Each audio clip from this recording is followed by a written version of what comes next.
Hello and welcome to the Indie Incursions podcast. My name is Vaughn Hyde, your podcast host or something like that. And as always, is the second episode of this podcast. I'm joined by Josh. How you doing today, Josh? What's going on? It's just me, feeling lonely. Yeah, sadly, Alex came down with a cold, so he will not be on this episode of the Indie Incursions podcast. But, you know, it's going to be good. I mean, now we got the two opposing opinions on whether Stardew Valley has really fucked up animations or not, so I feel like this is going to be a good episode. Look, I never said that they didn't. I just said that's a really bad reason to diss a game out of... I'm not dissing a game. It just has bad animations. I mean, it sounds like you're dissing it pretty hard there. That's a fact. That's not a diss. Just watch it. All right. This is going to be a long feud. This is gonna go forever. Our children's children are still gonna be feuding about this. Hopefully. That's. I'm planning on it. All it's right. gonna be like an old-fashioned, like, family-on-family war. It's gonna be intense. So just a little quick banter to start off the podcast here. What have you been playing for the past week? Well, I've been playing a lot of, and this isn't really an indie game, but I've been playing a ton of Mario Party. That's obviously an indie game. I mean, I played Skyrim, so yeah. yeah. Not many people know about it, but Super Mario Party came out for the Switch. When was it? October 5th, right? I believe that's the date. Anyway, so I finally had some time to play it for this past week or so. And, man, it's a really... I have such mixed feelings, but it's a really good game. It's a really good Mario Party. There's just a lot of nitpicky things that I have with it. There's so much time that I feel like could be cut down by just putting a skip button on a lot of things. And those damn computers, man, they cheat. I don't know how they do it. That thing is on easy mode, and then Peach rolls a 10 and walks, gets a star, and then they put the star 5 spaces away from her, so she picks it up again. Are you freaking kidding me? So ridiculous. I can't say I've ever had this problem. I'm not a big Mario Party, let alone a Mario fan altogether. So you're just, not really preaching to the choir here. It's just look, man, your frustration kind of goes over my head. People are gonna hear it, and they're gonna agree with me, and they're gonna be like, "Yeah, fuck you, Peach. I know it. Everybody knows it. All right." This is a common occurrence for everybody. They're like, "Fucking Peach and her stupid ass stars." It's ridiculous. But no, it's a lot of fun though. There's a lot of things that I think could definitely be changed, and a lot of reasons why I think Nintendo just does not learn to grow properly in ways that it should. One of the biggest gripes I have with it is the fact that for their online play, they decided to not make it so you can play with people online as far as the game goes, but instead you have like 10 or so mini games that you all play, and that's pretty much all you can do with people who aren't sitting right next to you. Granted, I understand they're trying to push the fact that it's a, couch co-op game, but me and my wife, it's just us. I don't want to play with stupid Peach computer. I want to play with my friends who have the game as well. Why can't I play with them if they're not over? Regardless, dumb gripe, but it's still a great game, but there's just little things about it that I feel like Nintendo definitely could have changed that would have made it so much better. I definitely feel like that's not a little gripe. Like, especially with Nintendo. Nintendo definitely needs to just... I don't know. Nintendo does their own thing, so I can't say Nintendo needs to really, devote time to an online service, because obviously they have the online service they put out recently, and apparently it's doing well, but also having some issues, I guess. I'm not 100% sure, because I haven't picked it up myself. But I don't really know how I feel about Nintendo not, really keeping with the times and making multiplayer games. It's kind of just a weird thing. Nintendo just does what they want. Yeah, and I give them credit for that. But that's my point, though, is if you're launching this whole big, online service, I still have not got the online service, even though I'm a huge Switch fan. It's just, there's not a lot of games that I really care about playing online. Mario Party, when I heard that it was coming out, that was probably the first game where I was like, this is the reason why I will get online, because I want to play with my friend who has a Switch who is also buying Mario Party, and I want to play with him when I'm not at his house. So I had the intention of getting it, and then when I heard about that, it's like, all right, well, I'm still not going to get your service until possibly Super Smash Brothers when that comes out. You're like, Nintendo's just immediately right when you're like, man, I can't wait to play this with my friends. They're like, haha, fuck you. Just kidding. You're not even going to play with your friends. Good luck with that. Because it's actually kind of hard to, like, unless you're room with somebody, which I have a roommate that I play games with, so it's kind of easy to play games with him, but playing couch co-op games with just normal, like, adult friends is really hard to do, because everybody has adult lives. So it's like, come on, dude. Online play is kind of a necessity. It's 2018. Yeah, it's really tough because a lot of the gaming I do is literally in the week when it's like I come home from work and I want to just play some games, and then the weekend I have, like, you know, errands to run, I have stuff to do. I literally go in small bursts, and I don't have the time to just go over to someone's house because, one, that's intrusive, and two, because, you know, there's a lot of stuff you have to do in the day generally. Like, I don't know, it's a lot easier to play these party games, especially since they're tailored to, like, a 1 hour, you know, 1.5 hour limit of just, hey, let's pop in a quick game of Super Mario Party. It's a lot easier if you just have that at your house. And then you could use, you know, any other type of voice chat app that they have. You could use the, you know, the Nintendo whatever mobile one, which... The really fucking stupid one that they have? Yeah, you know, that... I could just use Discord instead. Yeah. How crazy is that? I mean, that's exactly what I would do, but you could do the Nintendo way.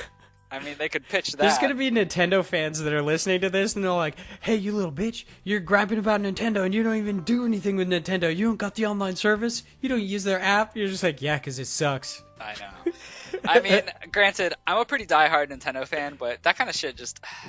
Why? I'm just so confused. Why? Yeah, it is really weird. Having a third-party app to do party chat, I don't think I'll ever understand that thought process. They're like, why not just really drive home that we don't care about online? Yeah. Than having a third-party app.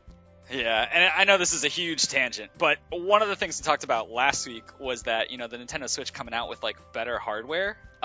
It sucks because now you would think that they would put in hardware that would be strong enough to, you know, to run this kind of software that could have party that could chat, have like, that in party game. chat in the game. Yeah, I don't know why I couldn't fucking think of the word, but basically to have that inside the Switch. But they're definitely not going to do it now because they put all that hype around their stupid mobile app. They're like, it's the coolest mobile app you've ever seen. And you're like, it's a voice chat app. It's literally one segment of Discord. I don't understand. Like, this is so weird that you're boasting about that. Yeah.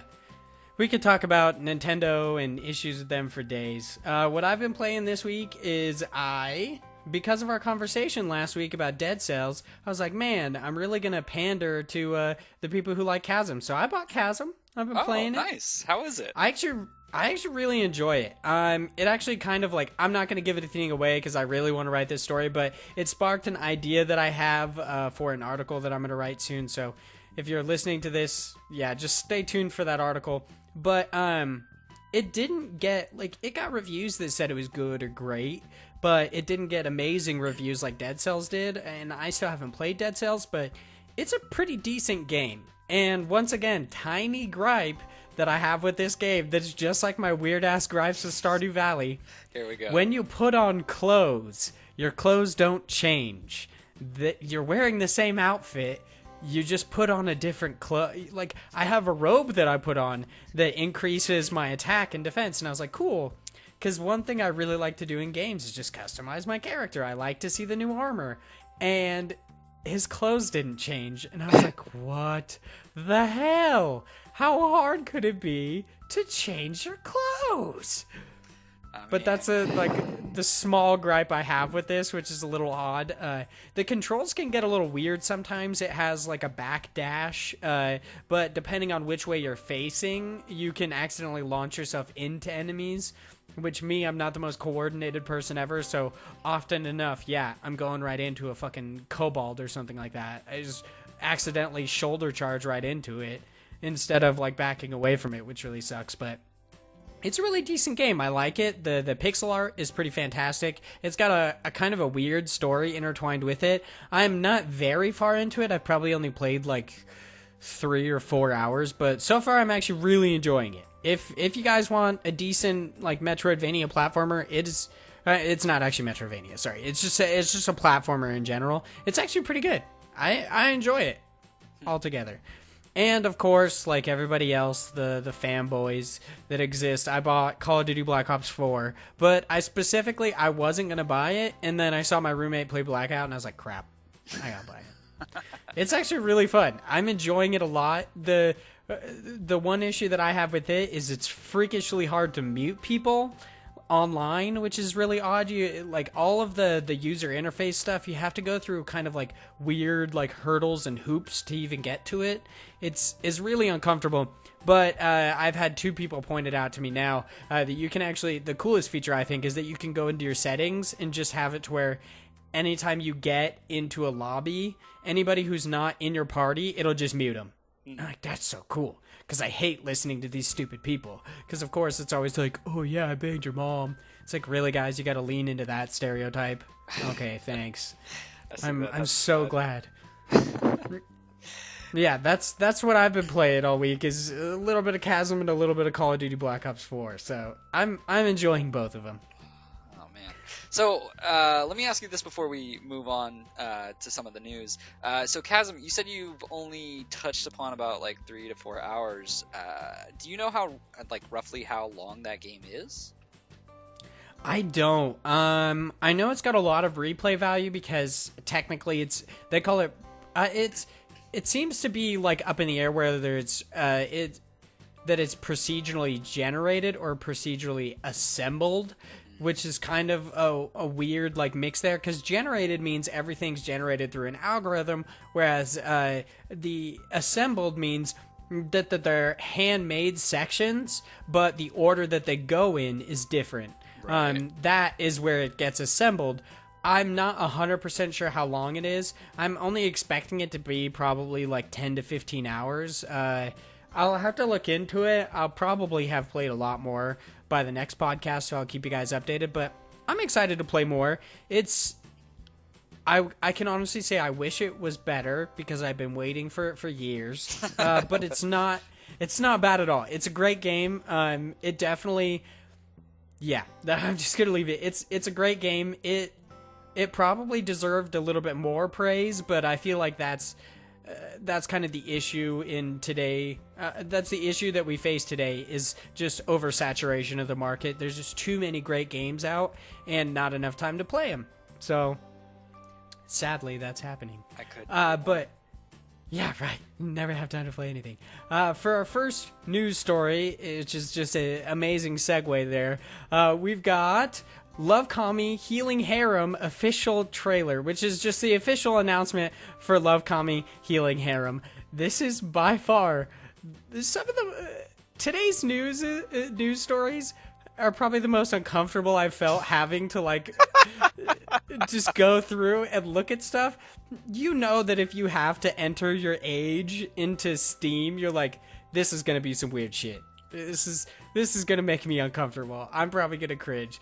If you guys don't know what LOVEKAMI is, and you don't know what a harem is, just you'll be real excited about this one. The description on Steam reads, "I'll find a solution to the goddess's problems." The 3rd chapter in the LOVEKAMI series tells a story of love, troubles, and more. As Akira helps to... I'm not going to read that name. It's like Tataragami. I don't know why I even tried, because I just butchered it. Goddesses that bring misfortune, Yakura... I'm not going to read their names either. This is terrible. He basically just tries to fix their problem, but you know it's going to be a weird game when the popular users define tags for this product. One of them is nudity. And I was like, seriously, guys?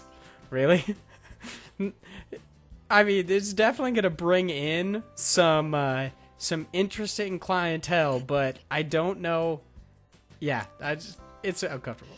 Yeah, so every time we do the show, we basically have the list of all the articles that we're going to talk about, all the different things that are coming out, and we generally do research before, the night before, a couple of days to see what we're going to talk about. So I was looking last night at this, and I sit very close to my wife where my computer is. And so it's very uncomfortable when all of a sudden my wife looks at my screen and she's like, why are you looking at just a bunch of anime titties? Oh my god, I was totally hoping your wife was going to be like, why is there huge anime titties on your screen? And it's very hard to justify. No, I swear, this is for what I do. Just lean into it. Just be like, hentai. That's it. I have to. It's time. You're like, it's time. I know we've been married for however long, but it's time you learn that I have a closeted obsession with big anime titties. And it's a thing. It's true. What are you gonna do when sometimes you just need them anime titties, That's why these games come out, I guess. I really hope that, like, this second episode gets popular or something and people are listening to this in their car with their kids and just going on this tangent about big anime titties. Yeah, man, that's gonna be our tagline. Incursion podcasts. Sometimes you need big titties. Anime titties. Oh, man. That's perfect. But, like, so I was looking at this, and generally I don't care about these games at all, just because they're basically just anime boobs, which is fine. You don't like harem games? What? For what it's worth. No, I'm not a big fan, I can't say. Probably the most enjoyment I had from this was watching the Soul Calibur ad before the video played. Yeah, that's a little uncomfortable. But I did enjoy that some of the Steam comments were very interesting. One of my favorites specifically was, even though it had a nudity tag on there, one of the downvotes was because they're censored and they couldn't get rid of the censorship. So they're like, there's not enough nudity. There's not enough. I'm here for sex games, and that's it. Some people need more anime titties than others. And they need the full anime titty, not just implied nudity. The full nudity. I did think it was kind of funny that when watching the trailers and when you're talking to those still images, because most of this game is usually just, a still image and then there's text that goes through. But if you look very subtly, or not that subtly, only thing that's moving in those images are their boobs. For no reason. They're just jiggling. They're not doing anything other than jiggling their boobs. It's very awkward.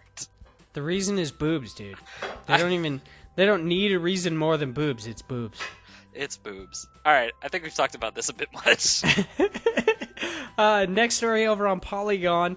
This written by ONS Good. Wow, your name is surprisingly easy to pronounce. Star Citizen's latest promise rakes in almost $1 million. This is ridiculous. Is that really? Yeah, almost $1 million. The most successful crowdfunding project of all time now stands at $195 million. That's seriously like a crazy amount of money. It seems like they're attributing a lot of this this recent uptick in crowdfunding is because of a ship that they announced last week that's going to be coming out in the 3.3 update, which it doesn't seem like anybody actually knows when the 3.3 update is going to launch, which is hilarious.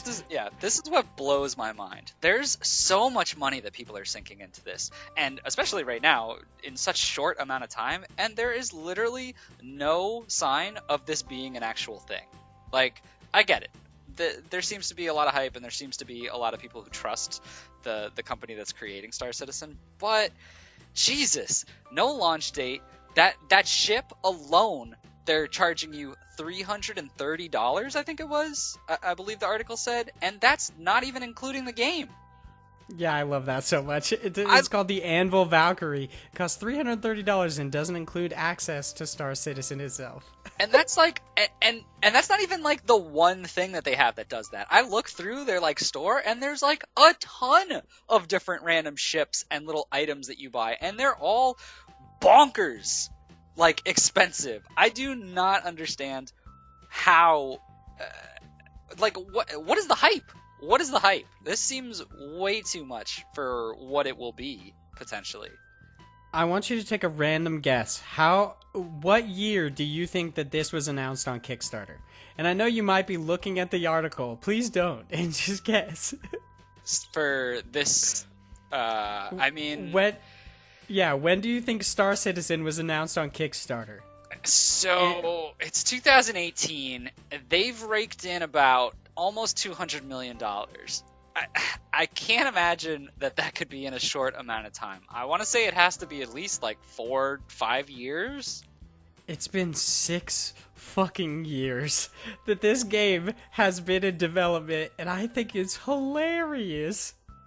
Because it's like, yeah, it's raking in a massive amount of money, and people are still paying for this. And from what I understand, there are some people who are able to play the game. It seems to be kind of up in like this weird limbo state. I was listening to Kind of Funny Games Daily recently. I think it was like one of their most recent episodes with Andrea, and she was talking about how she's never actually met anybody who's played this game. And I thought that was hilarious, except for Gus Cirola apparently plays it and bought the ship. But oh my god, that just, yeah, it blows my mind. $330 doesn't include the access to the game, and you just don't know not only when this update comes to the version of the game that you can play, but when the game itself comes out. That's just hilarious. Like, you gotta enjoy that. I wish I knew the ratio of like how many people have paid for this game, aka the almost $200 million, versus how many people are actually in this beta and how many like actually have any understanding of where it's in as far as the development process. I mean, to begin it's kind of crazy. To begin its development, they actually raised over $2 million, and that was from a little bit over 34,000 people. And I'm definitely with you in wondering how many of these people actually got to play the game. Yeah, I'd love to be able to talk to someone who actually has access to this, just to see like why is this actually pulling this much hype, and is this just something that people seem to be jumping on for no good reason, or is there like this amazing game that's just hidden from us that we'll have to wait probably another 6 years before we get to actually achieve?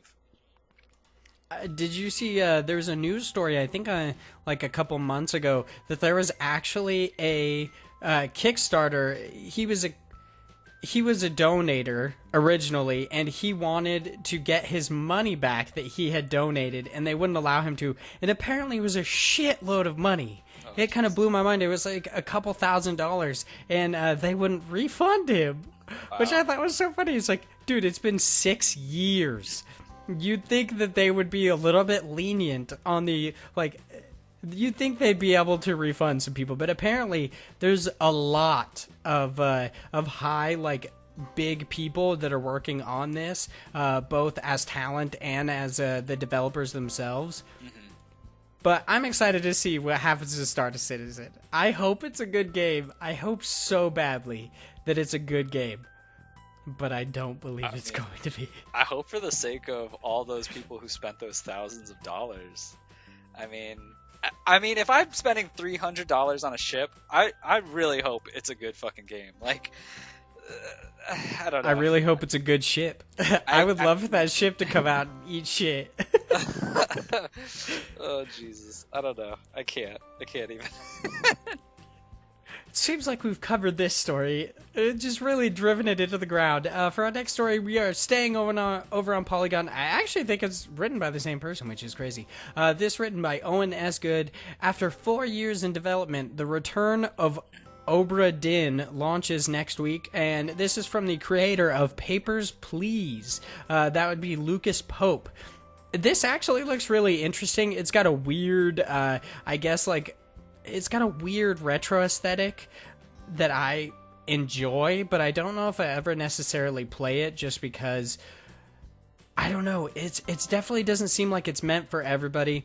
In the game, you actually play as like an insurance, you work for like an insurance company, trying to find out what happened on this ship. So you go through and you look into each one of the characters' lives and see what happened like on this ship, because it's actually been missing for quite a long time. I think that's really, really interesting, especially because in the article it talks about how he said it has 2 endings. It's like a bad ending that delivers about 3 hours of playtime, and a good ending that'll take you anywhere from 6 to 40 hours. That's crazy. Like, indie games don't normally take 40 hours unless it's something like Super Meat Boy, where it's got like infinite replayability, or it's just a pain in the ass. Like, I'm excited to see what this if people enjoy this game. It's coming out on October 18th for Windows, PC, Mac via Steam, GOG.com, and Humble Bundle. Yeah, I was looking at this. The one thing, it kind of upsets me because I really like the concept. And I think Lucas Pope, especially in his last one, Papers, Please, he has really interesting ideas, and I'd like to see where this goes.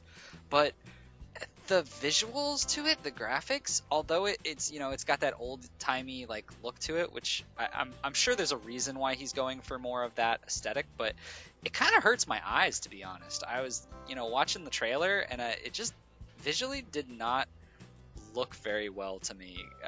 It kind of, after a while, I couldn't keep staring at it. Like, I don't know why. I mean, obviously that's probably just me, but I don't think I'll be able to pick it up just for the visuals alone. That being said, one of the things that was interesting to me was really that 3 hours from jump to 40. Like, why even have that bad ending at all? It's clearly not the intended ending. Like, it just seems like that's a you die kind of a thing. Like, I don't know. The point of having like multiple endings, I feel like, is a interesting mechanic for replayability.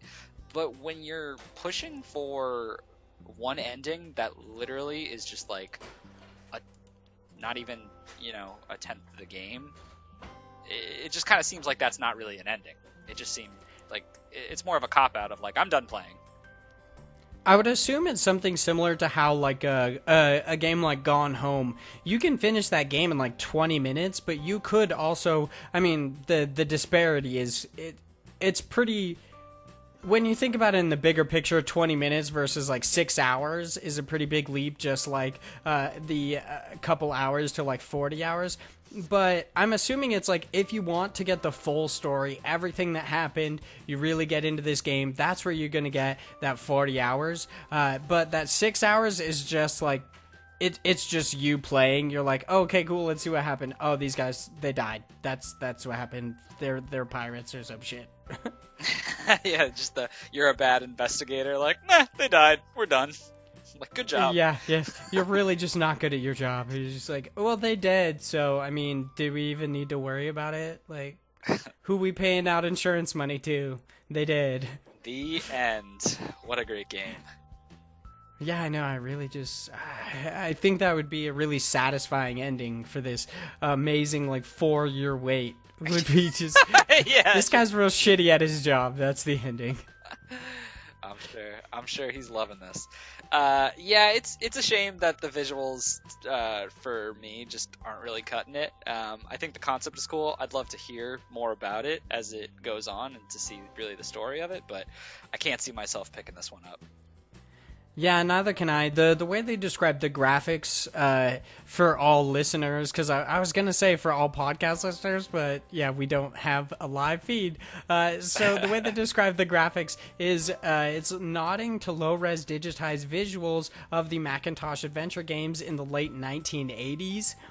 And I can't exactly say I've seen a whole lot of Macintosh adventure games from the 1980s, but that was an apt description if I've ever heard one, because it's really odd. It kind of looks like a game if it was made in Braille. Like, it's it's super weird. That's a pretty good description of it, though. Yes, I was really good. I like to pride myself on the viability of my analogies, so I'm really glad you enjoyed it. But yeah, I probably won't pick it up either, just because of the visuals. I hope that it ends up like being an amazing like return on investment, because I mean, he's invested 4 years into the development of this game. I hope it ends up well, and I hope it finds its audience. But yeah, it seems like the two of us definitely are not in that camp, and that kind of sucks. But not really, because it looks weird. For our next story, we're going over to Game Informer. Just in case you guys didn't love talking about Stardew Valley last time, it's more Stardew Valley talk. Yeah. This story written by Ben Reeves, which is an amazingly easy to pronounce name, and it is indie farming simulator Stardew Valley is coming to mobile. And this comes from the Cuttlefish Games Twitter account. They just randomly surprised everybody and let everyone know that it's coming to the iOS App Store on October 24th, and gave you a new iOS trailer.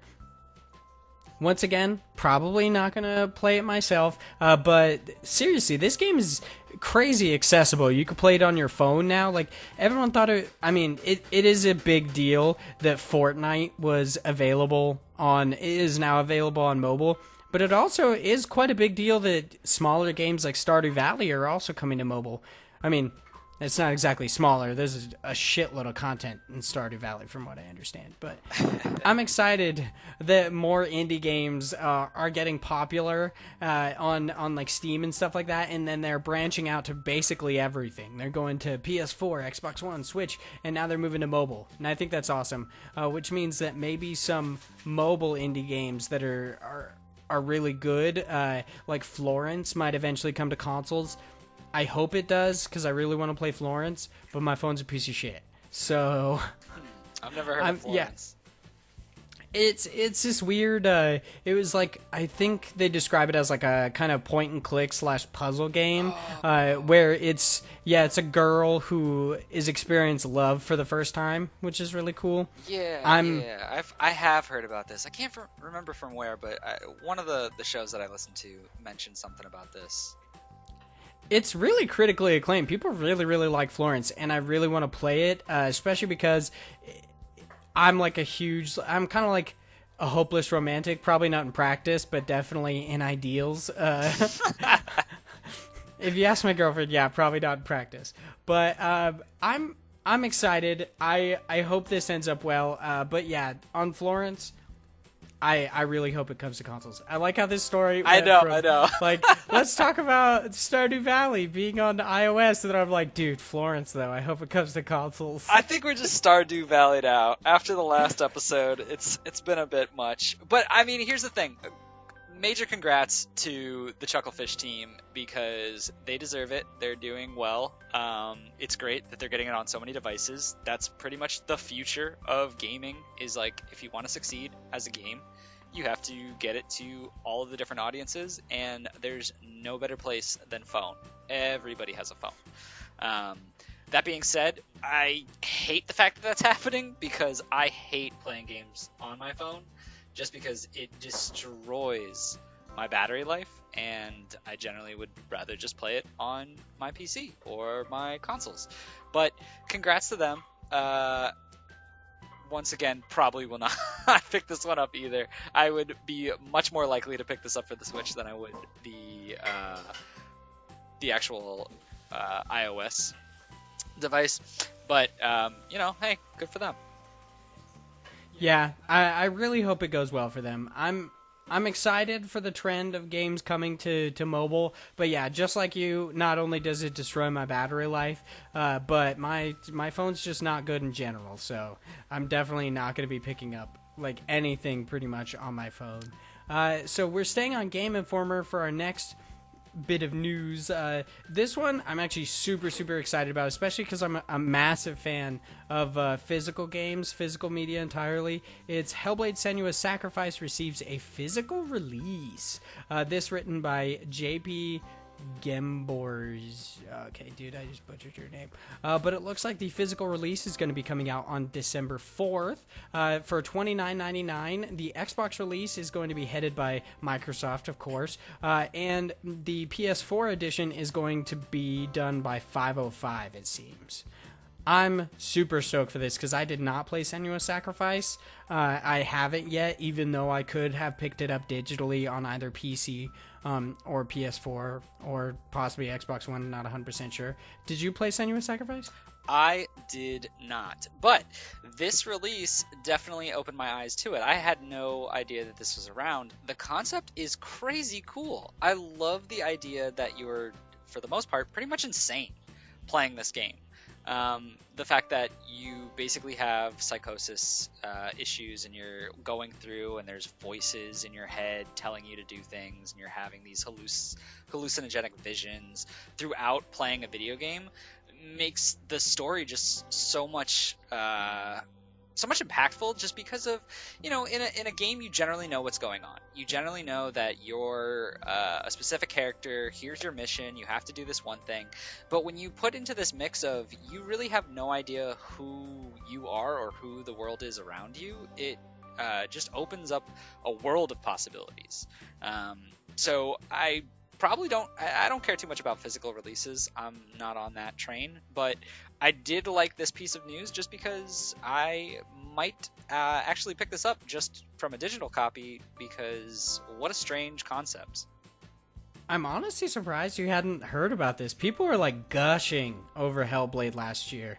Actually, I think it was earlier this year. People really, really enjoyed it.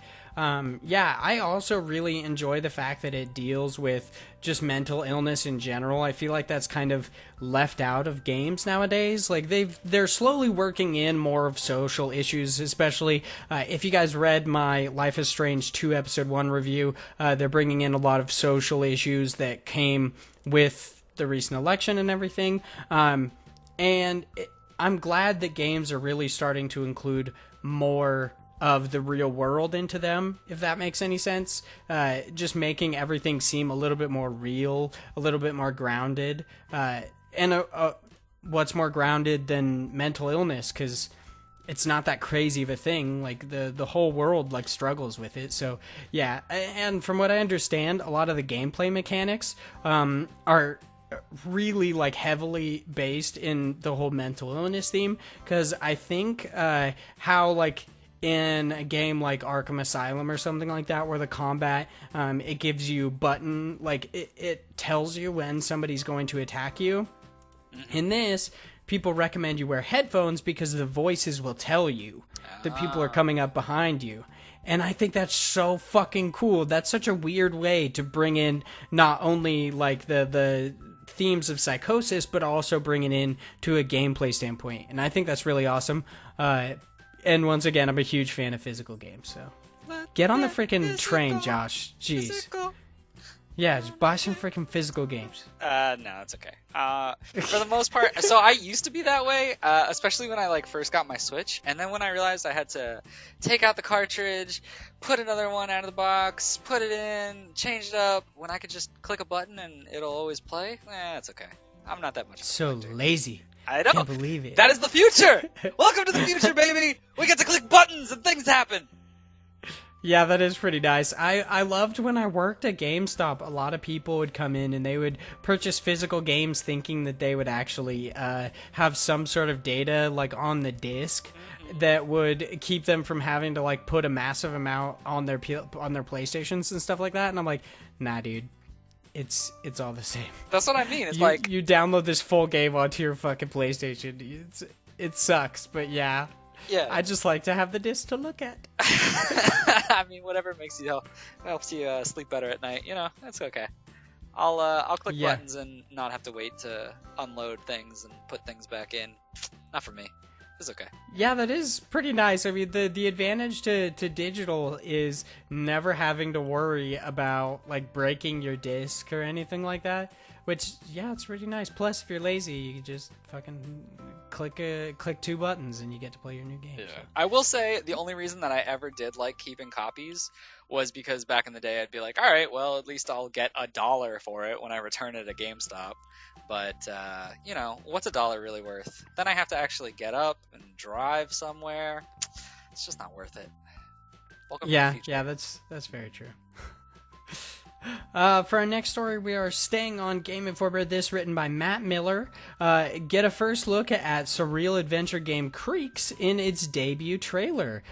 I actually really thought this was awesome. It doesn't look like it's actually got a strict release date, but it seems like it's coming sometime to PC in 2019. I don't like the art style. No? Immediately, I was put off by the art style. Yeah, I don't know why. it just looks so weird. Like I normally love like hand drawn art styles, but this one's just not for me. I like much more brighter kind of worlds, much more like colorful. And I guess this is if you're a fan of like darker themes, it seems like this would be your game, because that's exactly what it looks like. It's much darker, and it definitely has an amazing hand drawn art style. It's just not my cup of tea. I gotcha. I don't know, because here's the thing is I can't play too many of games that are this type, because it's very a point and click kind of puzzly strategy game, and generally I'll burn myself out with these type of games. But I do like this art style, this more darker theme of him kind of like going through what seems to be this weird like clock world that's almost kind of melting. It's very strange. I think that it could have some major potential. Obviously, we're just looking at a trailer, so I have no idea what this is all about. But I'm interested to see more and to see where this goes. I do hope, it says in the article that it's for PC and consoles. I do hope that one of those is Switch, because I would definitely, especially with slower games like this, I think the Switch is great, because this is the type of game I would watch TV and still play half and half, since I'm generally not really paying attention to the TV and on my Switch anyway. But I could spend time with my wife, But it feels like it definitely has some potential. I want to see more of where it goes, but I do like the art style. I disagree that it's not aesthetically pleasing. I definitely don't think it's not aesthetically pleasing. It's just not my cup of tea. I think it looks amazing. It's probably going to be similar to the way I feel about it is probably the same way we both kind of feel about the story that we did like 2 seconds ago. How the Macintosh art style was just not our cup of tea. Yeah, I gotcha. Yeah, that's just how I feel about it. I'm like, man, I hope this game does so well, because it looks so interesting and so amazing, but it's probably not something I'm going to pick up just because of its odd art style. But that's something amazing about indie games, and it's a reason that I love them so much, is because it's not about what's popular. Like, that's not what indie games are about. It's about what you want to make. Like, right. You want to make this weird game that has, like, 1980s Macintosh adventure game, art style, do it. Because somebody somewhere is going to love that. And not only are you going to make money on it, like, it's just going to be an amazing experience for everybody. That's why I love indie games so much. I hope it does really well. Obviously, I'm just saying that about like every indie game, because I love indie games, and I hope they all do well, with the exception of the ones that are just obvious cash grabs, like Life of Black Tiger and shit like that. But I really hope that it finds its audience, because Creaks looks really cool. It gives me like this like Abe's Odyssey vibe. That's exactly what I was going to talk about, and that's kind of where I think that audience will reach to. Is it's definitely an odd world type of game. Yeah, it being like point and click and puzzle based, it'll be interesting to see how that goes, especially because it seems like a lot of those like old educational games where you like pick up something, you're like, oh, to get the lunchbox, I have to get this crooked wire and weird shit like that. That's an odd assortment of items that you just strung together, but okay. That's Pajama Sam for you, dude. Oh man, we're going way back. Those games were dope. I loved Pajama Sam when I was a kid. Or like those, I forget what they're called, those weird history games. I played like 10 seconds of those when I was a kid because I could never figure them out. I was like, man, I'm too dumb for this. I'm not going to read. What was it called? Leap School? Or... God, I can't remember. Oh, the like leapfrog games is what you're talking about? No, it was some weird series where it was like every grade had a game, and it was like first grade, second grade, and it was like jump school or something. I don't remember what it was. All I remember is there was one game where you had a dog as your like character buddy who followed you around, and you collected soda caps, like bottle caps, and I fucking loved that game. I wish I could find it again, but I also don't, because I know I will hate it because my nostalgia glasses will be busted the minute I start looking at it. Yeah, you're like, this game is so bad. I can't believe I bought this. That happens so often with the games I want to play. Like, I want to pick up, I mean, obviously some games are going to hold up years later, but I really want to pick up Champions and Norath to play with one of my best friends, because it's what we played as a kid. But I'm like, I know that I'm going to buy this. No, man. It's such a good game. It's so good! Dude, yeah, it's we so used to good. play that all the time. I hope that if I pick it up, it's amazing, but yeah, I'm kind of like on the edge of my seat, just like, oh god, what if it's bad though? What if it looks bad? It's gonna ruin my childhood. It's gonna be like seeing Ronald McDonald as an adult doing creepy ass shit. It's gonna ruin my childhood. I mean, sometimes you just gotta take the dive, you know what I'm saying? Sometimes you just gotta get into that weird shit. That's what this episode is all about. Seriously, especially with this next story. This is once again over on Game Informer, and it's an exclusive, which I don't know why exclusives are so crazy to me now. I'm just like, with the internet nowadays, how does anybody have anything exclusively? That's just so weird to me. I guess it's something that I'll learn when I actually become a games journalist instead of what I am. But this exclusive. What? I said, hey man, we're game journalists. We're getting there. Yeah. I'll just say I'm an amateur games journalist and leave it at that, so nobody holds me to a higher standard. I mean, we just need to start putting exclusive on our podcast. So true. We'd be like, it's exclusive to YouTube, just basically wherever podcasts are distributed, you know, it's exclusive. It's going to bring everybody into the podcast. But this exclusive news story over on Game Informer, written by Kimberly Wallace, is 4 Corpse Party games are coming to the PC soon.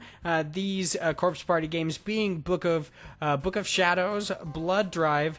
This is the weirdest name I've ever seen, and I don't know if I'm going to be able to pronounce it. Sweet Shakiko's Hysteric Birthday Bash, and Corpse Party 2 Dead Patient. Why are 3 of them so fucking easy? And then there's this one super weird one that's Hysteric Birthday Bash, but it just doesn't make any sense to me. I don't understand that. But yes, they're all coming to PC. It looks like the only one that actually has a release date is Book of Shadows, which its official release date is October 29th. The other games being Dead Patient, the Hysteric Birthday Bash, and Blood Drive look to be coming to the PC later this winter and probably in 2019. With the Blood Drive seems to be coming later. At the latest, I'm assuming 2019. Have you played any? Yeah, have you played any of these games, Corpse Party? Have you heard of this beforehand? I've heard of it, but just looking at the pictures of the games, I'm like, I'm probably not going to play them because Corpse Party Blood Drive looks like tentacle porn. It's 100%. It looks like tentacle porn. And I can't play it. It's like the Senran Kagura games. Like, those games are probably really, really good, but I can't play it because, and I'm not joking at all, the 3DS version of one of the Senran Kagura games comes with a booklet where it gives you little pages to look through about each one of the characters, and one of them has huge boobs and you can see her nipples through her shirt. And when I worked at GameStop, we had to take the booklet out because little kids would see it and their parents would get fucking pissed. That's great. And I'm like, it's not my fault. I didn't do it. It's these Senran Kagura games. They're kind of weird. They also put out a wet t-shirt game last year. Oh, jeez. It blows my mind, the games that are coming out. It's just amazing. I can't believe it. I'm assuming you haven't played any of the Corpse Party games, have you? I have not. I saw you put that LOVEKAMI article on there, and I was like, well, how can I out-weeb him? And so I found Corpse Party. Yeah, that's so true. I mean, this one doesn't have nudity in the tag, so I feel like I kind of won. I know. Well, I mean, come on. Whatever. What can I do, really? All right, I'm trying here. This is the closest I could find. I looked at it. I honestly, when I first started reading about this, I was like, I have no idea what I'm looking at, and I watched a couple videos, and I still kind of don't know what I'm looking at. I'm still very confused. The concept of it sounds a little interesting, of like the running through a high school and trying to find out who killed a ton of people in it. So it's very, you know, horror like adventure of, oh my god, what will come out at me at the next gate. It seems like it'll just be generally a jump scare, though. I don't know if I'm off on that, which I don't really care for. And it also, the art style just feels wrong for a horror game. I don't know. I can't... Something about chibi drawings and horror just doesn't seem to match well for me. Yeah, that is kind of true. I mean, I'm a big, like... I'm an anime fan. I can't say I'm a big anime fan because I probably only watch the mainstream anime stuff, which is definitely true. But I really like the anime aesthetic, but I've never gotten into chibi. I'm not a huge fan of chibi. I think it looks so weird. It just looks uncomfortable. They've got like fat heads and just like tiny bodies. They look like caricatures. It's just so odd to me. I had a buddy just the other day who I was talking to, and he, I don't know, have you ever heard of a game called Gloomhaven? It's a board game that it's pretty big. It was a Kickstarter based game. Anyway, it has a pretty big following, and he's like head over heels about this game. And he basically was like looking at this giant mat that you like put the game pieces on, and he was like, "Do you think I should buy this chibi version of the characters?" He's like, "What does that mean?" And I was like, I can't believe someone in this day and age doesn't know what chibi is. I was so blown away. That is kind of weird, especially with like how anime has kind of become more of like a mainstream topic, especially with anime like Full Metal Alchemist and Attack on Titan. It's like chibi is kind of a big thing in anime culture. I don't understand, especially with like if your friend's a Final Fantasy fan, they put out World of Final Fantasy, which is just entirely like version. Yeah, it's just all chibi characters from the Final Fantasy games, which was definitely weird. That's the only time I've actually liked chibi, because I was like, man, Cloud looks dope as like a chibi character. Because he's so much smaller, so seeing the Buster Sword, I was like, oh shit, he's cool. Yeah. I mean, that's the only thing I have on chibi. I generally don't care. I really probably won't pick this up. I think it's interesting that all of them are coming out, especially since this is not very big in the States, it seems like. So it's interesting that they're getting so much of a push. But I mean, if anything, it just makes it more accessible, because I know a lot of gamers in general, they may not have the most recent console, they may not have PS4 or like an Xbox One or a Nintendo Switch, but they might have a PC, and PCs kind of, you could just check out old backlogs and stuff like that. So this might be bringing Corpse Party into like a whole new massive fan base, especially on PC, because let's be real, there's a lot of anime titties in PC games. Like, there's like, I hate to say it, but there's a kind of a thin line drawn, which is a very thin line for like PlayStation. There's a line you can't cross, and then on PC they're just like, dude, go for it. Borderline hentai, I don't care, just do it. I'm like, all right. They just can't stop them. Yeah, this is like this is definitely the anime titties. Just the episode of the podcast. Yeah, I'm so glad Alex wasn't here because he didn't have to hear about it. Yeah, what a day to be sick. Oh man, he's missing out. I'm gonna be honest, when I first heard Corpse Party, I've been playing Mario Party way too much. I got a little excited. I thought it would be like a weird anime Halloween version of like a party game, and I was very off when I started watching the video. Wrong. I was like, oh, never mind. But I think it would be a cool game. I'm just saying, if anyone's out there wants to develop some kind of weird zombie anime couch co-op game, I think that would be cool. You're like, you can just have it. That's a perfect idea. You just have it. Yeah, man. I'm not gonna make it. Someone else take it. How do you know you're not gonna make it? Oh, no way. Perfect. I am. So, No way. You're No way. just. There's you're not like, a I single. strictly don't want to be a game Not dev. a single quality about me that would be good for a game developer. Other than I Alright, like games. Like that's my thing. I'd be great at testing it if you want to make it, but not building it. No. Not What if you were a game tester, but the only games you could ever play No. were visual novels No. with gigantic anime titties? I don't think I could do it. I don't. Do they even need testers? What is there to test? You gotta see how them boobs jiggle, dude. I You gotta guess. see. They're like, how are the physics working with these jiggles? And as an added caveat, it's all done from home. So you're just sitting next to your wife, you're just like, don't look at me. They specifically force me so I can only have my work hours when she's home. Yeah, they're like, dude, what a coincidence. Definitely not my fault. Good luck with that. Good luck with that. I have to be like, nah, man, those titties should be jiggling quarter clockwise. Quarter clockwise. That's not even a word. I don't even know what I'm talking about. These titties are getting me all confuzzled.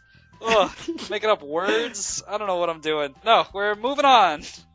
Yeah, moving on from big anime boobs, we are over on gamesindustry.biz. This was my second favorite of the news stories coming today. Loot Crate launches monthly indie game subscription. This written by Matthew Hand. God damn it! I had a way I was going to Matthew pronounce his Hand, name. God damn it. That's my favorite writer. That's his name. He is the editor-in-chief over on GamesIndustry.biz. It looks like for $10 a month, you will get 5 different indie games, one being a featured game that they will let you know beforehand, but the other 4, you will not actually be told what they are until you get your crate, which is similar to how just Loot Crate works in general. Normally, it's just a crate of geek and gamer stuff that you get sent to your house, cool physical rewards. Like a t-shirt and some pins and stuff like that. Basically, it's just a bunch of trash in a t-shirt, if we're being honest. Like, however much I love physical media, I had Loot Crate for like 2 years, and I was like, man, this is a lot of trash. This is a lot of stuff that I'm never gonna touch again.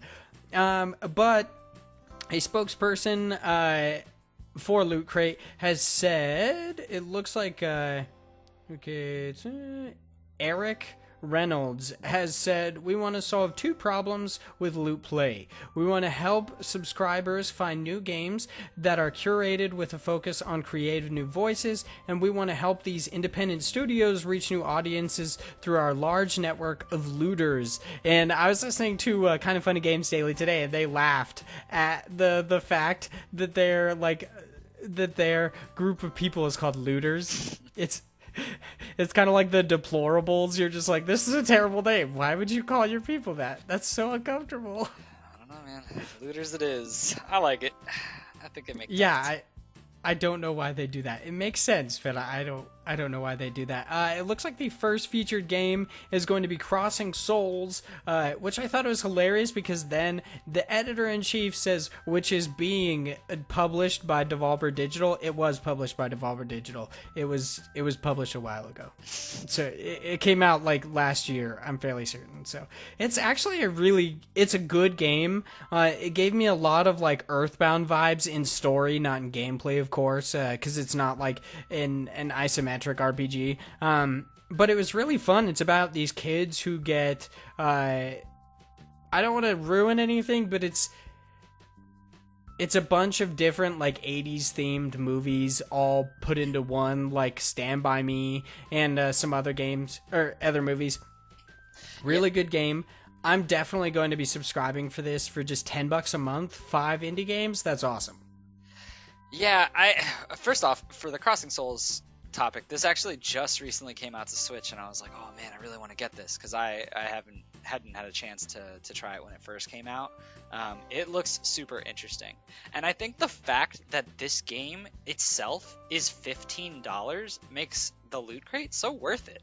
Like, if they're gonna be pushing, I mean, I can't imagine what the other games were, but even if they are very low end tier games, you're still getting a $5 discount for also getting a ton of random games that could be there. This might be the same thing that you mentioned where it's trash in a shirt, and the shirt is the one good game they show, and then you get a bunch of trash. But I'd still be down to at least try it, especially for $10. The one thing to note here is they do say $10, but I looked into it, and it's actually only if you do a full year subscription. If you do just 1 month or a smaller amount, it's a little bit more, but it's only, I think, about $12 for the 1 month, and then as you increase each month, it goes down in price. So still a really good pickup, and something that I'm definitely interested in. I feel like depending on what type of games come out, just the Parallax group should have this as like a thing, just because it's so easy to have all these games and just then push it out to different people. But you know, that aside, I definitely want to see where this goes. I'll probably end up picking it up as well. I'm just hoping that the other 4 games are not the trash. Yeah, that's very true. That's very true. I hope it's not either. What you were talking about on the price point and everything, you totally hit the nail on the head. The fact that this is a $10 subscription for 5 games, and the majority of like a game that would be like a featured game, normally those cost, like just being a fan of indie games, they're normally $15 to $20, if not maybe a little bit above $20. Mm-hmm. So it even being $12 is still going to save you money. I'm really excited about it. These are going to be like all digital and only, it seems like only on PC, which kind of sucks from what I've seen. But I mean, I have a PC, and most indie games aren't like, other than like Star Citizen, aren't really requiring like massive PCs. They don't need freaking supercomputers. They mostly have like pixel NES graphics kind of stuff. So I'm very excited for this. I really hope it goes well for them, because they're hoping to get into more like digital subscriptions, it seems, and this is the first one the Loot Crate has done. Mm-hmm. But yeah, I really hope it is curated and it's not, like you said, that the featured game being the t-shirt and the rest being trash. Yeah. I mean, we'll have to see, obviously, as the months go on and this program goes further. We'll see what type of games they pick up. It definitely does upset me. Not really upset, that's kind of a strong word, but I was a little bummed that it was only for PC. I wish this could have been something for other consoles. I would have loved to see, especially with the Switch and how many indie games are coming to that. But obviously that would be, you know, a whole big thing with Nintendo, and that would be much more difficult to go through. I mean, you never know. Depending on its popularity, maybe Loot Crate might see that it's a good investment to go into other consoles, especially because they specifically ask you, because I had Loot Crate for a long time, like I said, they specifically ask you when you cancel your subscription, why, and if enough people put in there that they wanted to play games on actual consoles, they wanted to have it on their Switch, or maybe they'll do like a feedback section asking what could make it better. People saying that they wanted these on consoles might make it a little bit better, but I'm not a businessman. I don't really know the back end of this and how it goes into it. I'm a kid sitting in front of my computer, so we'll see how it goes. I'm very excited for it, and I hope it ends up bringing some amazing indie games to light, especially something like Crossing Souls, which I would say, for those who haven't played it, you and our audience, hopefully that we have by this point, our second episode, hopefully it's massive. Just millions of people. But for everyone wondering, Crossing Souls is a great game, but I will warn you, it has a very steep difficulty curve. You'll be doing just normal everyday stuff, fighting a couple people, but while playing, it puts you into like different mini games that can be like much harder than just the normal gameplay, which is a little odd. It reminds me of like when I was a kid playing Bully and going through 90% of Bully and then having to play the arcade like Sumo Sushi game. And for some reason it was so much harder than the rest of the game, and I just stopped playing. I was like, I can't. This kills me. I can't do it. But yeah, that's my one recommendation to watch out for when you pick up Crossing Souls, is just be wary of the difficulty curve for that game, because it's definitely steep. But for our last news story, and this is kind of more of a, I hope, a reoccurring segment. It's not necessarily a news story. This is kind of my God Bless This Kickstarter reoccurring segment, and it is that Studio Inky Fox announced that Omno, basically it's one guy. He's a solo indie dev. He's creating this awesome, it's kind of like a 3D platformer, it seems, with this really like interesting graphics. The main character looks like Nine from the movie Nine, which I think is really funny. And some of the gameplay, like you can staff surf, which is so cool. It has this really awesome like teleportation mechanic that I really like. But it is heading to Kickstarter on November 1st. I'm super excited about this. Before I even wrote for Parallax, when I was just writing stuff on my blog, I actually wrote about Omno because I found it and I thought, man, this game looks amazing. It's got like an awesome style, like an awesome art style, and I just had to have something. Like I hoped it was actually going to come out, and the fact that it's coming to Kickstarter now is truly giving me hope. And I definitely, I like quote tweeted them and I was like, my wallet's already open, dude. It's already open. I want this game. I want it to come out, and I don't care what I have to do. I hope it's going to have like a Kickstarter tier that'll include like a poster or shirt or something, because a lot of Kickstarters do that. Like the Flynn Son of Crimson Kickstarter offered like stuff like you could be in the game, but also it had a really cool poster and a shirt. So stuff like that, physical rewards would be really cool. But I'm really excited about this. I hope this Kickstarter just gets all the funding it needs and they get to make this game, because it would be awesome. It's people like you that started that Star Citizen snowball. I know, right? You're part of the problem. I'm gonna be waiting for 6 years for the $20 I put in freaking Omno for Kickstarter. No. I hope it goes well. I normally am not a huge fan of Kickstarter, especially because you don't normally. It doesn't seem like a lot of these products actually comes out.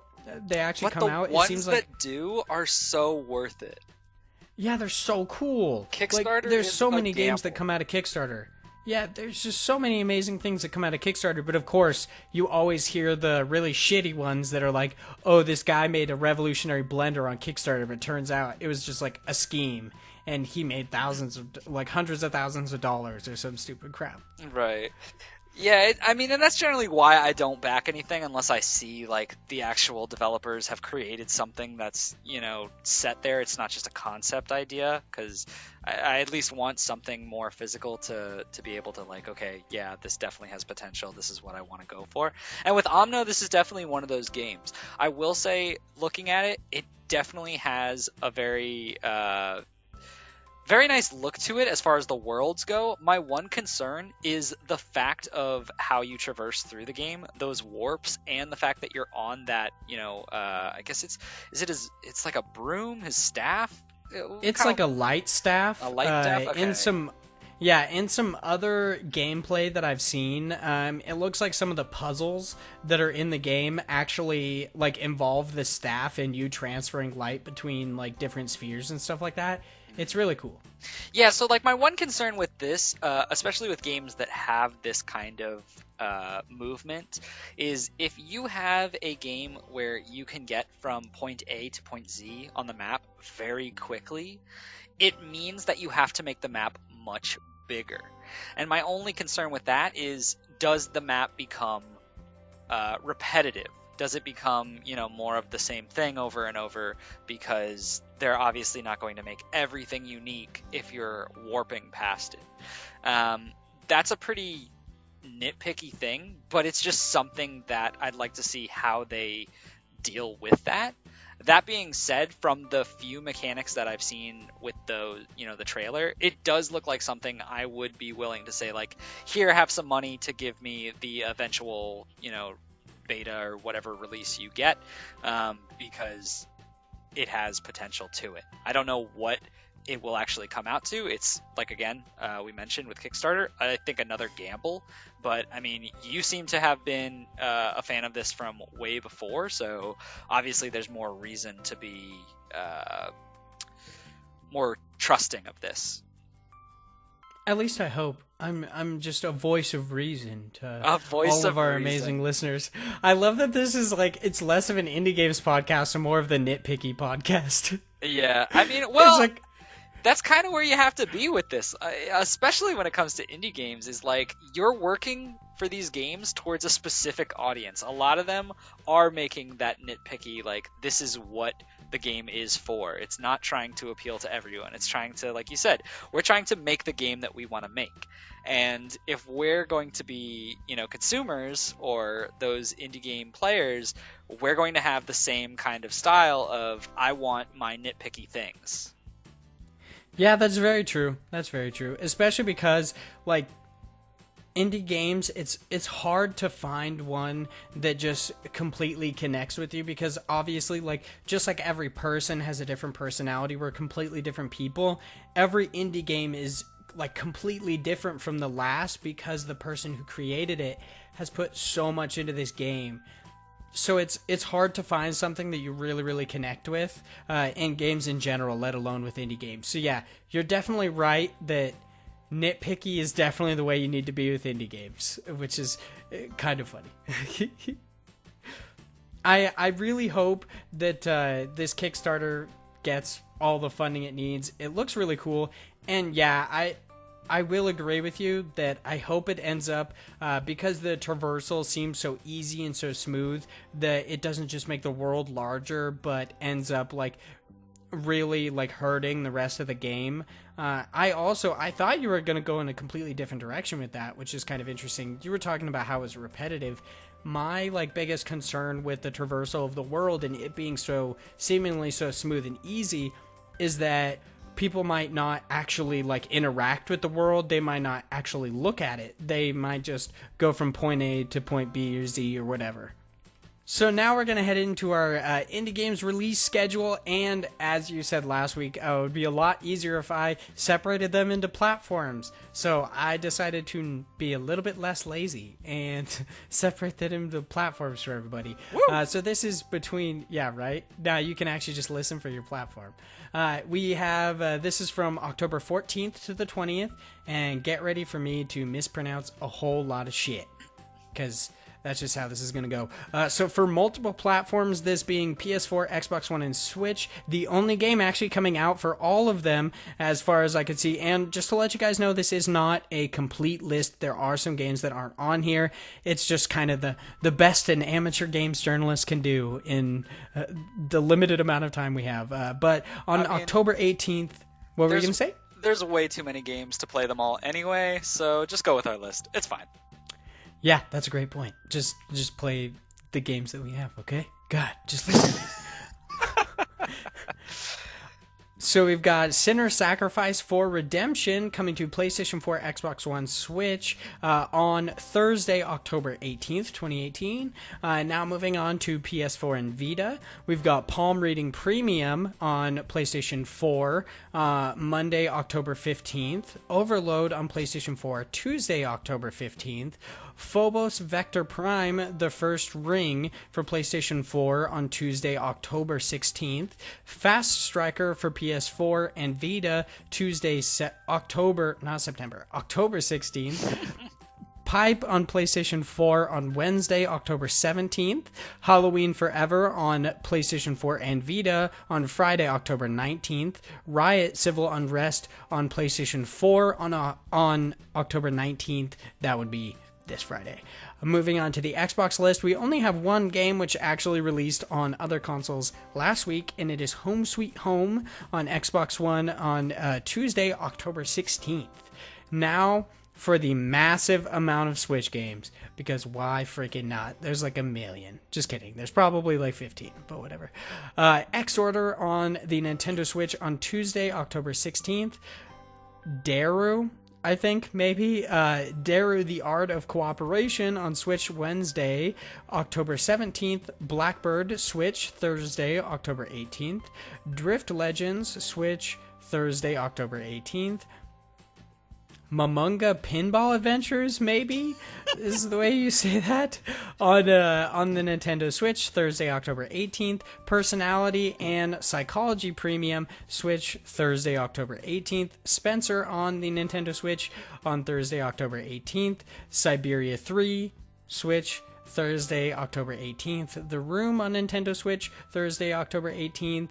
Will, A Wonderful World on Nintendo Switch, Thursday, October 18th.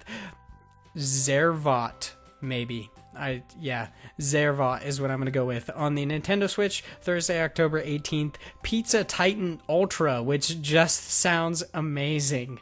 That's just such an awesome name. It's coming to the Nintendo Switch on Friday, October 19th. I Hate Running Backwards on the Nintendo Switch, Friday, October 19th. The Legend of Evil on Nintendo Switch, Friday, October 19th. Tied Together, Switch, Friday, October 19th. And Pipe Push Paradise coming to the Nintendo Switch, Saturday, October 20th. Which is like the only October 20th game on this list. That's just crazy. I can't believe there's like only one. Now for a couple more games, and this will be the end of it, I promise, because there's a lot of them. These are the games coming to Windows PC. We've got Finding Light for Windows PC, Sunday, October 14th. Cloud Chasers, Journey of Hope, coming to PC Monday, October 15th. Atomic Society on PC Monday, October 15th. Blitzkeep Unleashed on PC Monday, October 15th. Cyralim. I'm going to go with Cyralim 3 on Windows PC Monday, October 15th. Tiny Tasty Town. That's like a tongue twister right there. Tiny Tasty Town. Tiny Tasty Town coming to Windows PC Monday, October 15th. Twin Synth coming to Windows PC Monday, October 15th. Hiding Spot PC Tuesday, October 16th.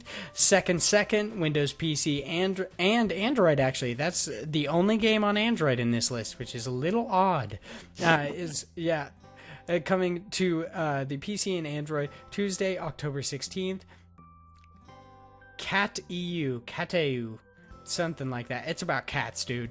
That's all you need to know. Is coming to PC Wednesday, October 17th. And the last one, which is just... it has kind of a depressing name, if I'm being honest, and you'll understand why, is RimWorld 1.0 on PC Wednesday, October 17th. And if you don't understand why I think it's depressing, I think it's because RimWorld sounds like a butthole. That's why. That's nothing wrong with that is the only reason why. Yeah, it's basically just Butt World 1.0 coming to the PC on Wednesday. Oh. Hey man, some people live in Butt World, all right? Don't mock their home. They love their home. It's like that Rick and Morty, the alternate universe, the like dimensional cable episode where there's like gerbils that live in people's butts. Yeah, exactly. It's just Butt World. It's just a whole game based on that. It's just Butt World, dude. It's Butt World. Why not? I play it. Why don't we do? We should start doing, I think, the pick of the week out of that game. What game do you think you're most interested by, or do you think people should pick up? The one game I honestly think looks really, really amazing, and just to let you guys know, we actually do have a review for Sinner's Sacrifice for Redemption up on Parallax, so make sure you guys go check that out. The game that really stuck out to me would actually be, and I'm not joking, it looks really cool, is Pizza Titan Ultra. Yeah, that was actually my pick too. It looks so cool. It looks awesome. I don't understand what... it's got such a weird name, which totally throws you off, but Pizza Titan Ultra looks awesome. I really hope it ends up being sweet. Yeah, for the people who are listening, it's essentially... the best way to describe it is really a crazy taxi, but you're instead delivering pizza, and you're a giant robot. Yeah, I'm a big fan of giant robots, if I'm being honest. Like, I love giant robots and kaiju, and that's probably... It's kind of like me having a bias toward this game. Yeah. You just put a giant robot in a game, and I'm like, shit. I love it because it gives me a good Megas XLR feel to it. Have you ever? Did you ever watch that? You never No. watched Megas XLR? Oh, it was a great show on back on Toonami, I think. Back when like the Yu Yu Hakusho and all those shows were big. There was Megas XLR, and it was like just basically this guy who just had a robot, and he just did shit. I don't know. It's hard to describe actually now that I think about it, but it was basically just a kind of jokey like, why does this guy have a robot? And he just does stuff with it.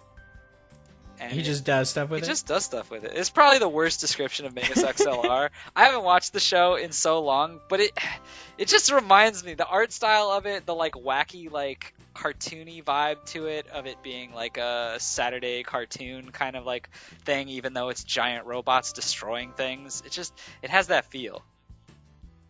And now, so does Pizza Titan Ultra. Yeah. I might have to pick it up. I don't know. I probably will. I'm not joking. I probably will pick it up on the Switch. You guys will hear next week if I actually did, and more about Chasm. That would be it for this episode. How do you think it went today, Josh? Did you enjoy this episode? Did you like talking about big anime boobs as much as you did? When you signed up for this podcast, did you think in the second episode you would talk about so many anime boobs? This is what I live for. This is my place. This is what I was born to do. I mean, now that it's documented, you will soon get an offer from somebody who just makes these games, and they'll be like, "Yeah, dude, I feel like, do you want to review you my could game? be my playtester." Yeah. No, thank you. I would like. You turn it down? I will decline any of those requests. Just because of how uncomfortable it would be. Yeah, I cannot do the uncomfortable feeling of it, especially with my wife being there.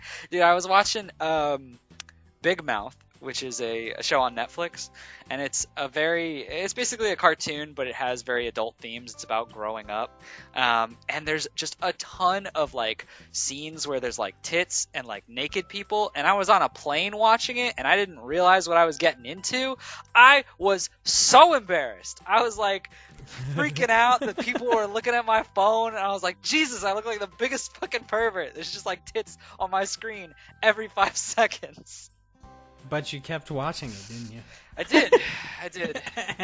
It was a good show. You're like, I had to have something to do. It's not my fault. I know. It's not that I like it. It's because I had to. I mean, it was a good show, though. But not for the tits, though. But just in general. I hope somebody in the comments is like, is this the same plane ride that you played Wonder Song? Because it seems like you had something else to do. It actually was! Yeah, dude, you just wanted to see the boobs. Let's be real. I mean, sometimes you gotta take a break from being a bard, and you need to look at titties. I think that's so true. I think that's what we've learned today. Yeah, if anything, make a game that not only has anime boobs and bard, and you'll just be solid. That's the holy triumphant of games right there. It's just anime boobs and bards, music and boobies. I think so. All right, I think that's a wrap. I don't know about you. Yeah, we definitely talked about anime boobs enough for today. Thank you guys so much for watching the second episode of the Indie Incursions podcast. Make sure you check out Parallax, the channel that we both write for and make this for. We put up a bunch of awesome articles on there, including the Sinner's Sacrifice for Redemption review and some other really cool articles, some about Dragon Quest, some about DBZ, if you guys are anime fans, which I would assume if you clicked on a video that said anime boobies so much, you are. So make sure you guys go check them out. Where can we find you, Josh? On the Twitters or on whatever else? On the Twitters. So my Twitter hashtag is at @the_Jorsh. That's JORSH 90. I love how you just made that easy. Like, Alex made it so hard, and I was going to try to get it out of him this episode, and I feel like he knew that. He's That's why hiding. He got sick. He's hiding. He's trying to think of a new cryptic way to create some backwards ass, like, you'll never figure out his Twitter handle, and he's still working on the puzzle. And so by episode 3, he'll have some crazy, like, calculus question for us that we have to solve to get his Twitter handle. No one's ever going to find him. next. Yeah, right. Alex's next article on Parallax is just a treasure hunt to like find his Twitter handle. I think it's a good idea. I mean, no one will understand it, but I would laugh pretty hard. They're just like, well, you'll have to listen to the podcast to find out. Like forcing people to listen to us. If you guys would like to follow me on Twitter, you can follow me at Hyde Legion, at HYDELEGION. Super easy to spell. And once again, because of my obsession with Mass Effect 2. Thank you guys so much for watching this episode, and we hope you guys have a great week. We'll see you next week. Bye-bye.